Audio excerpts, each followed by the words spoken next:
Bonjour à tous et bienvenue dans un nouvel épisode du podcast À l'écoute de votre fertilité. Aujourd'hui, on est avec Mathilde Sauzet, ostéopathe spécialisée en fertilité et en parcours PMA. Bonjour Mathilde. Bonjour. Alors, est-ce que vous pouvez nous faire une petite présentation s'il vous plaît? Oui, avec plaisir. Je m'appelle Mathilde Sauzet-Camus, je suis ostéopathe depuis un petit peu plus d'une dizaine d'années et je travaille dans un centre qui s'appelle Gynéa, qui est spécialisé autour de la santé de la femme. Et donc, je suis spécialisée dans la prise en charge des femmes de façon générale, autour des problématiques de fertilité, dans des contextes de suivi de grossesse et de suivi de nourrisson par la suite. D'accord, très bien. Alors, merci d'être là avec nous. Alors, on va commencer par la première question. Donc, en quoi est-ce que l'ostéopathie peut soutenir les femmes dans leur désir d'enfant?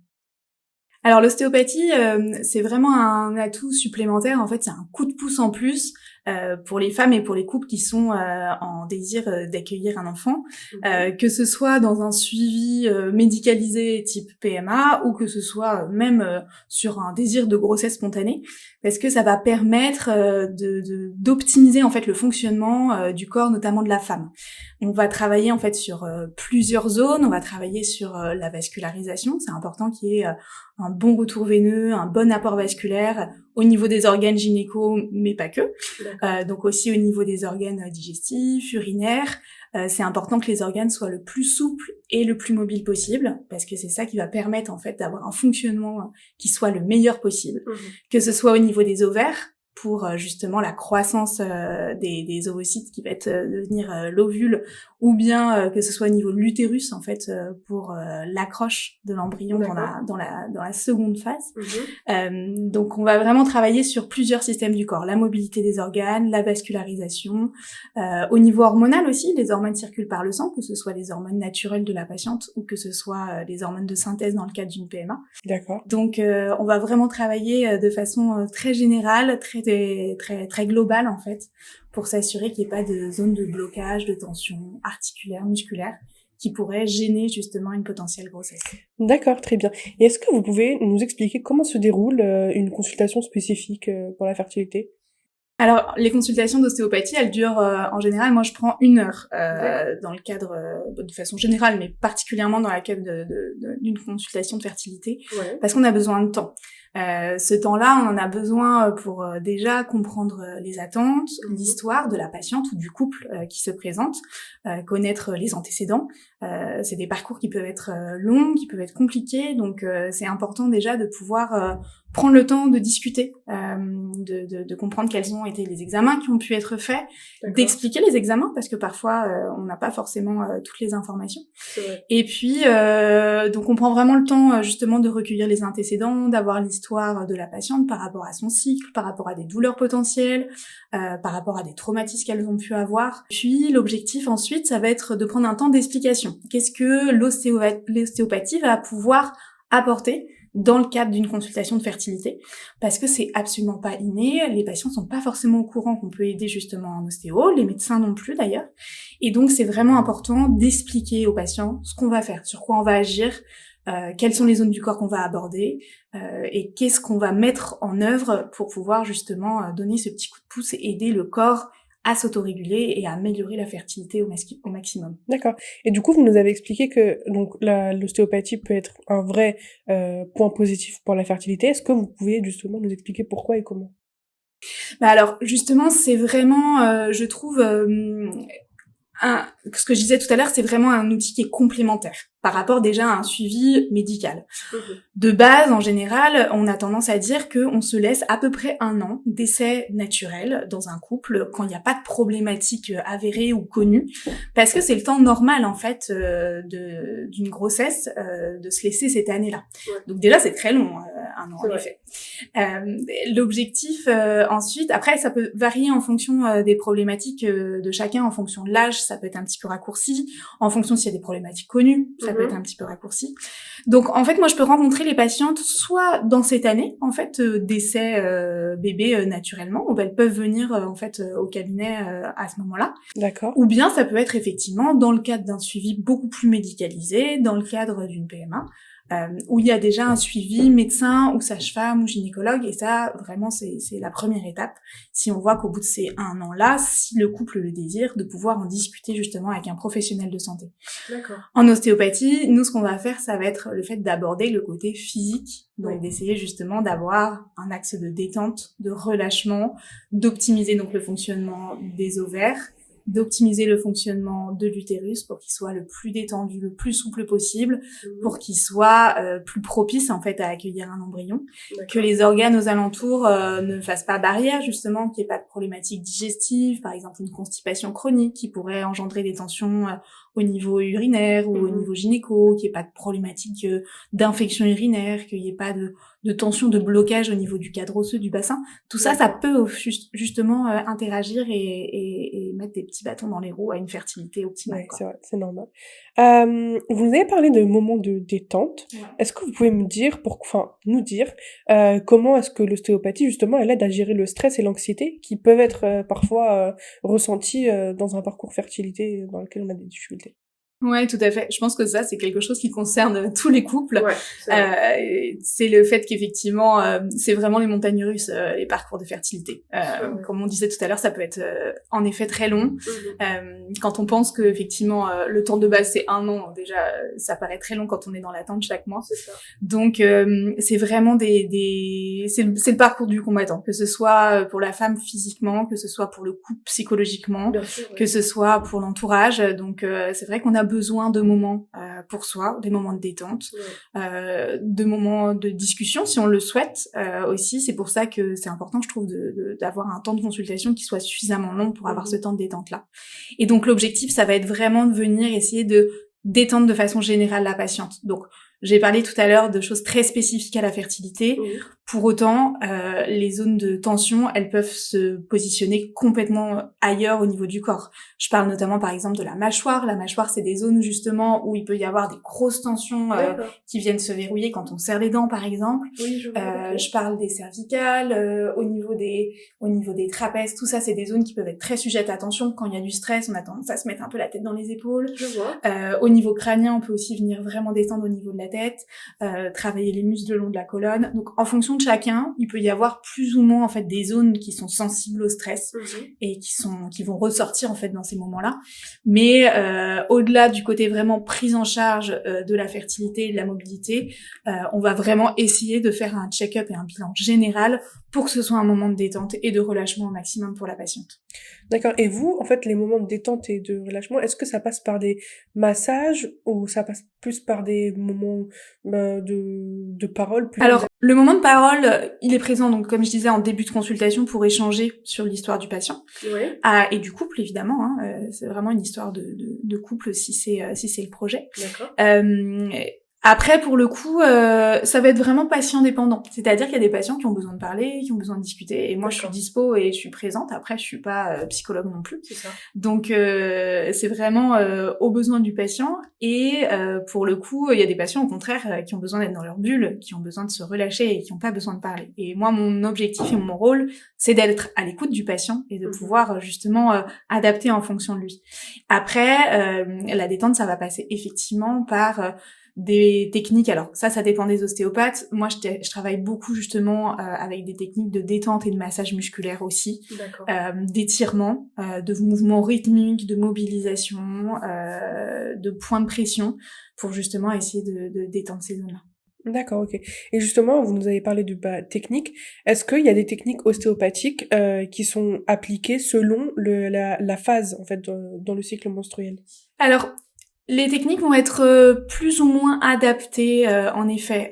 C'est-à-dire que on a un bagage de techniques qui va être similaire, mais on va pas les utiliser forcément de la même façon au niveau des mêmes organes en fonction de la phase du cycle. Par exemple, si je vois une patiente qui est en désir de grossesse spontanée, je vais avoir tendance plutôt à lui préconiser de venir en première phase du cycle, ce qu'on appelle la phase folliculaire, qui va être entre le premier jour des règles et l'ovulation. Donc, on dit que c'est autour de J14, mais c'est aussi patient dépendant en fonction des potentielles pathologies. Parfois, il y a des femmes qui ne connaissent pas leur date d'ovulation. Parfois, il y a des femmes qui n'ovulent pas naturellement. Donc, souvent, on essaye, si c'est possible, de se caler sur cette première phase de cycle. Idéalement, autour de la semaine qui précède l'ovulation. D'accord. C'est environ parce qu'effectivement, on peut pas être forcément aussi précis que ça chez tout le monde. Et c'est vraiment, on adapte toujours le jour. D'accord. C'est plus facile cette phase-là puisque c'est la phase de croissance justement des follicules. Donc du follicule qui va grossir petit à petit pour que ce soit le plus gros follicule en fait qui permette l'ovulation par la suite si tout se passe bien. Et nous, on va venir essayer d'intervenir pour optimiser cette phase. Donc on va pas mal travailler à ce moment-là autour de l'ovaire en lui-même parce que c'est lui un peu le sujet principal en fait de ce moment-là, et on va essayer de travailler donc la mobilité de l'ovaire, ses attaches qu'il peut y avoir, la vascularisation de l'ovaire, comme on disait tout à l'heure, les hormones circulent par le sang, donc c'est important qu'il y ait une bonne circulation à ce niveau-là, et puis que les organes aux alentours soient bien détendus et que ça gêne pas justement cette ovulation. Dans un second temps, on va évidemment aussi, je reviens sur ce que je disais, travailler aussi en amont sur l'utérus, parce que l'utérus, lui, va avoir un gros rôle si fécondation il y a, au moment justement de l'accroche après embryonnaire. D'accord. Donc ça, on va aussi préparer justement l'utérus à l'accueil de cet embryon, que l'endomètre, qui est la muqueuse à l'intérieur, soit le plus vascularisé, le plus détendu possible, pour qu'il y ait une accroche qui se fasse bien et qui soit pérenne, dans l'idéal. Vous êtes spécialiste en PMA. Oui. Est-ce que vous pouvez nous indiquer un peu, selon ce que les femmes que vous recevez dans votre cabinet, le type de déséquilibre physique que vous pouvez identifier chez elles? Oui. Alors, c'est hyper varié. C'est-à-dire que les femmes qui se présentent dans des problématiques de fertilité, elles se présentent pour plein de motifs de consultation différents. Il y a des femmes qui sont atteintes, par exemple, d'endométriose. C'est assez fréquent. L'endométriose, dans certains cas, peut donner des troubles de la fertilité, même si c'est pas du tout automatique. Dans ces cas-là, on va travailler plutôt ce qu'on appelle les adhérences. L'endométriose, ça crée comme des petites zones de fibrose, comme des petits accolements, des petits scratchs entre les organes, qui fait que les organes, en fait, ils se mobilisent pas bien les uns par rapport aux autres. Donc ça va être l'objectif d'essayer justement de donner l'espace, de la mobilité, de travailler justement sur ces accolements et ces adhérences-là. Il peut y avoir aussi des douleurs liées à l'endométriose. Dans ces cas-là, on va aussi bien entendu essayer de travailler pour que les douleurs puissent s'atténuer au maximum au-delà de la fertilité. C'est aussi important vraiment de prendre en considération les besoins de la patiente en globalité. Des patientes qui vont venir par exemple pour un syndrome des ovaires polykystiques, le fameux SOPK, là ça va être plutôt une problématique qu'on peut retrouver autour du fonctionnement hormonal, autour de l'ovaire. Donc on va venir travailler plutôt la zone ovarienne. On peut travailler au niveau crânien aussi, dans l'espoir de pouvoir avoir une action sur une glande qu'on appelle l'hypophyse. L'hypophyse, c'est une glande au niveau du corps qui va sécréter une grande partie des hormones du corps, et notamment les hormones sexuelles. Donc évidemment, en ostéopathie, on travaille pas directement sur l'hypophyse, puisque c'est une glande qui est dans le cerveau, qui est profonde. Donc on va travailler au niveau crânien pour essayer de détendre justement la zone crânienne, pour que on ait un espoir qu'on puisse avoir une action sur le fait de pouvoir réguler un petit peu le côté hormonal. Il y a des patientes qui se présentent avec des réserves ovariennes assez faibles, donc dans ce cas-là, on va essayer de travailler plutôt en stimulation en fait de l'ovaire. Dans d'autres cas, c'est une problématique de spermogramme. Donc dans ce cas-là, on travaille sur une optimisation du corps de la femme, mais il n'y a pas forcément de soucis retrouvés particulièrement. Ça peut valoir le coup de donner un petit coup de pouce à son conjoint qui peut tout à fait consulter en ostéopathie aussi sur des problématiques de spermogramme.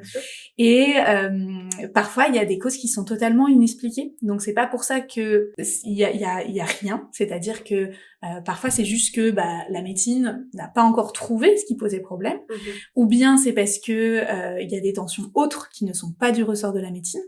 De la médecine de procréation, je parle. Donc c'est-à-dire qu'il peut y avoir effectivement des tensions dans le corps qui peuvent faire barrage. Il peut y avoir des tensions psychologiques, donc ça vaut le coup aussi d'être suivi par un psychologue avec qui on s'entend bien.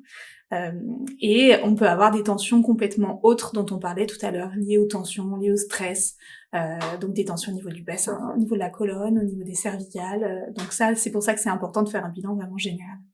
D'accord, ok, très bien. Et est-ce que, du coup, on parlait du parcours PMA, est-ce qu'il y a des moments clés dans le parcours PMA où vous pouvez recommander un suivi ostéopathique? Oui, alors pour le coup, ça c'est vraiment un protocole que moi j'ai développé personnellement. Donc c'est absolument pas prouvé scientifiquement. De toute façon, les études actuelles commencent à se développer de plus en plus, mais sont encore aux prémices. Donc c'est vraiment quelque chose d'empirique que j'ai développé en travaillant notamment avec un centre de la fertilité à Tours. J'ai travaillé pendant 10 ans. Donc ce qui était chouette, c'est qu'on avait des interactions en fait directes avec le corps médical justement dans ce centre de fertilité qui m'envoyait en fait souvent les patientes dans les parcours PMA. D'accord. Donc j'avais la chance de pouvoir aussi être en lien avec le laboratoire, avec les endocrinologues, avec les gynécos pour avoir justement les retours au-delà du retour patient. Pour le coup, on s'est rendu compte après différents essais et tests, ce qui était le plus adapté, souvent, c'était de voir la femme dans la phase qu'on appelle de stimulation. C'est lorsqu'on vient stimuler les ovaires pour booster en fait les ovaires. Ça se fait en général par des piqûres. Et donc, en général, ça dure une dizaine de jours. Ça peut être un peu plus court, un petit peu plus long, en fonction des femmes. Il y a un contrôle échographique qui permet de voir comment évoluent les follicules et les ovocytes en fait par la suite. L'objectif dans cette phase-là, c'est vraiment de stimuler justement la production ovarienne. C'est d'être un support, d'être un soutien par rapport aux piqûres de stimulation hormonale que les patientes peuvent avoir pour justement booster au maximum le fonctionnement de l'ovaire. Attention, chez des patientes notamment qui sont sujettes au SOPK, il faut faire attention parce que on est déjà sur un ovaire qui peut produire beaucoup de follicules, donc il faut pas non plus travailler trop directement la zone de l'ovaire, puisque il peut y avoir un risque qu'on appelle d'hyperstimulation quand il y a beaucoup de production justement de follicules.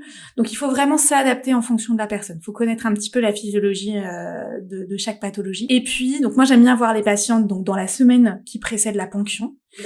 Donc dans cette phase de stimulation. Si on est amené à se rencontrer plusieurs semaines ou plusieurs mois avant le début de la phase de stimulation de PMA, c'est hyper bénéfique, ça permet de faire un bilan un petit peu général. Et ensuite vraiment quand on rentre dans cette phase de stimulation, une semaine avant la ponction pour travailler vraiment autour de l'ovaire. Et moi j'aime bien quand c'est possible essayer de revoir la patiente entre la ponction et le transfert. D'accord. C'est une phase qui est très courte, souvent qui est entre 3 et 5 jours en fonction des protocoles, dans le cas d'embryons qui ne sont pas congelés. Et cette phase-là, elle a 2 objectifs. Le premier objectif, ça va être de travailler au maximum l'utérus, parce que là, c'est lui qui va travailler justement sur le fait de venir accueillir l'embryon. C'est important, comme on disait tout à l'heure, que la muqueuse, l'endomètre, soit à bonne épaisseur, pas trop épaisse mais pas trop fine, parce que c'est ça qui va permettre aussi les échanges. Donc c'est ça qui va permettre justement l'accroche de l'embryon de façon pérenne par la suite lors d'une grossesse. Et ça va permettre dans un deuxième temps, si c'est possible et si c'est accessible au niveau du ventre de la patiente, d'essayer de travailler les effets secondaires que la ponction peut avoir. C'est-à-dire que lorsqu'on est ponctionné, on a souvent en fait les ovaires qui sont inflammatoires, qui sont parfois œdémaciés. Donc l'objectif c'est de travailler aussi en drainage pour pouvoir justement essayer de fluidifier au maximum la zone pelvienne et éviter que l'inflammation des ovaires, ils sont souvent un peu augmentés de volume, ne risque de gêner justement l'utérus par la suite. D'accord, quand même, c'est assez complexe, hein. Ouais. Alors, quel conseil vous pourriez donner à une femme qui hésite à justement recourir à l'ostéopathie? Parce que c'est vrai que c'est pas forcément connu, donc peut-être qu'il y en a qui ont tendance à hésiter. Donc, quel conseil vous pouvez donner? Oui, c'est effectivement pas encore hyper connu ce rôle de l'ostéopathie dans le suivi de la fertilité. Pour le coup, la première chose, c'est que il faut que ça leur parle, quoi. Il faut qu'elles aient envie de venir, il faut que elles aient confiance, que première chose, il faut pas venir à contre-cœur. Enfin, l'objectif, c'est vraiment de prendre 1 heure pour soi, de détente, de relâchement, de discussion, d'explication. Donc il faut vraiment que ce soit volontaire. Je trouve que ça vaut le coup vraiment de pas y aller en traînant des pieds. Il y a un rôle effectivement au niveau idéalement en fait du corps médical qui les suivent, donc souvent gynéco, sage-femme, centre de PMA, pour pouvoir les aiguiller, les orienter. Moi j'avais cette chance-là à Tours d'avoir un centre médical qui était hyper ouvert et hyper à l'écoute justement des patientes et qui orientait assez facilement. Donc ça c'était un chouette travail pluridisciplinaire. Donc ne pas hésiter aussi à en parler autour de soi. Parfois on peut avoir des amis, des collègues, des gens qui sont passés par la PMA. Alors c'est pas toujours facile d'en parler, parce que tout le monde ne comprend pas, c'est très particulier, donc faut vraiment faire en fonction de soi, comme on le sent. Mais parfois, en fait, il se trouve que il y a quand même beaucoup de gens qui sont concernés pour des problèmes de fertilité, et on se rend compte que parfois autour de soi, il peut y avoir des gens qui ont été confrontés à ça. Oui. Déjà, ça permet d'avoir un réseau parfois de soutien, et puis ça permet de pouvoir discuter justement de ce qui a été fait, est-ce qu'il y a eu des suivis en ostéo ou pas. Il peut y avoir le fait de pouvoir suivre des podcasts, de regarder les forums. Ça peut être vraiment aussi des bonnes clés d'information. Parce que dans le cas où on n'a pas l'entourage autour de soi, les médias, ça permet aussi de pouvoir se renseigner, d'avoir des infos, de se rassurer.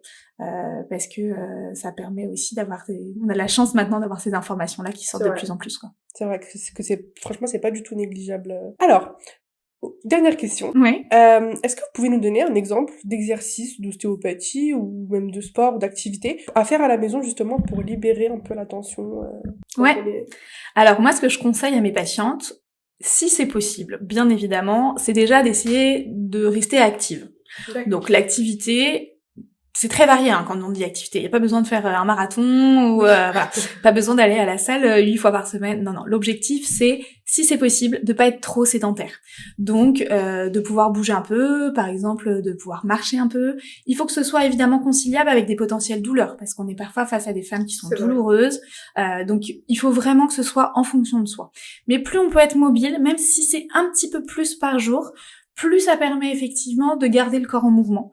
Et quand on garde le corps en mouvement, ça va aider la vascularisation, ça va aider le retour veineux, ça va aider la tête aussi, parce que ça fait du bien de bouger. Ça va permettre de te focus sur d'autres choses, notamment quand on est dans des protocoles un peu lourds et stressants. Donc déjà, cette activité-là, franchement, il faut faire quelque chose qui nous plaît. Il faut, si c'est le yoga qui vous plaît, faites du yoga. Si c'est le fait d'aller marcher entre copines, allez marcher entre copines. Il faut vraiment que ce soit un truc qui nous plaise, parce que aller se mettre des recommandations sportives qu'on n'arrivera pas à suivre, surtout si on a déjà des enfants, surtout si on a des douleurs, surtout si on a un métier prenant, c'est très compliqué. Donc ça, c'est le premier conseil que je leur donne. Deuxième conseil, il y a un conseil de mode de vie, de général, c'est-à-dire que ça va aussi passer par l'alimentation, ça va aussi passer par le tabac, par les drogues, par l'alcool. Donc ça, c'est des choses forcément qui vont avoir une action négative en fait sur la fertilité. Le sommeil aussi, c'est hyper important d'essayer au maximum d'avoir du temps de sommeil dans la mesure du possible, bien entendu. L'alimentation est aussi très importante. Les perturbateurs endocriniens, ça, il y en a beaucoup, partout. Donc ça peut être plus du ressort notamment de ma collègue Norena qui est naturo, qui peut en parler aussi. Mais c'est vrai que le fait de pouvoir se renseigner là-dessus, c'est intéressant. Moi, je conseille souvent à mes patientes de télécharger des petites applications sur téléphone, genre Yuka, ce genre de choses, qui permettent de scanner les produits de beauté, etc. Et donc, qui donnent des informations assez faciles de pouvoir se dire, ok, est-ce que la crème de jour que je m'applique tous les matins sur le visage, elle est ok ou elle est pas ok? Donc ça, c'est des petits conseils généraux, en fait, de mode de vie. Au-delà de ça, je conseille, si c'est possible, dans la mesure du possible, d'éviter de croiser trop les jambes. Parce que le fait de croiser les jambes, en soi, c'est pas problématique de façon ponctuelle, mais en fait, ça ferme le bassin. Donc, la circulation, elle est moins bonne. Donc, si on croise de temps en temps, il y a aucun problème. Si on est toute la journée assis en position fermée, peut-être que ça peut avoir un impact au niveau de la circulation sanguine, au niveau du retour veineux, etc. Donc, souvent, ce que je conseille à mes patientes, c'est de se mettre un petit marchepied, un petit tabouret sous les pieds, ou de se mettre un petit post-it sur l'écran de l'ordinateur. Décroise les jambes. Exactement. Parce qu'en fait, on peut pas penser H24 à ne pas croiser les jambes. C'est quelque chose qui est réflexe, que on fait toutes. Donc c'est impossible, en charge mentale, de se rajouter ce truc-là. Donc soit on se met un petit marchepied, comme ça permet d'avoir les jambes surélevées et on le fait naturellement. Soit on se met un petit post-it sur le pot à crayon, sur l'ordi, comme ça, dès qu'on le voit, on se dit, ah ouais, faut que je décroise les jambes. Donc ça peut être un bon petit truc. Et ce qui marche bien aussi, ça va être les petits automassages. Donc les automassages, ça c'est assez efficace. Donc les automassages du ventre, principalement. Notamment sur des patientes qui ont des problématiques d'endométriose. Donc le fait de mobiliser le ventre, ça peut leur faire beaucoup de bien. Sur les patientes qui ont été opérées, sur des célioscopies, par exemple, sur des opérations un peu plus lourdes, quand on a des cicatrices, ça crée aussi des adhérences. Plus on se masse, plus ça fait du bien. Donc un petit exercice très facile, en position assise, vous prenez une petite huile d'amande ou arnica, idéalement sans trop de perturbateurs endocriniens, c'est le top. Et Torse nu, on vient se positionner, en fait, assise avec les 2 mains au-dessus du pubis. On s'enroule complètement sur ses mains vers l'avant. D'accord. Ça va permettre de détendre les abdominaux. Et on vient écarter les mains comme si on faisait un sourire vers vers les hanches, comme si on faisait un sourire vers les os iliaques pour détendre, en fait, pour relâcher. On peut faire la même chose sous les côtes.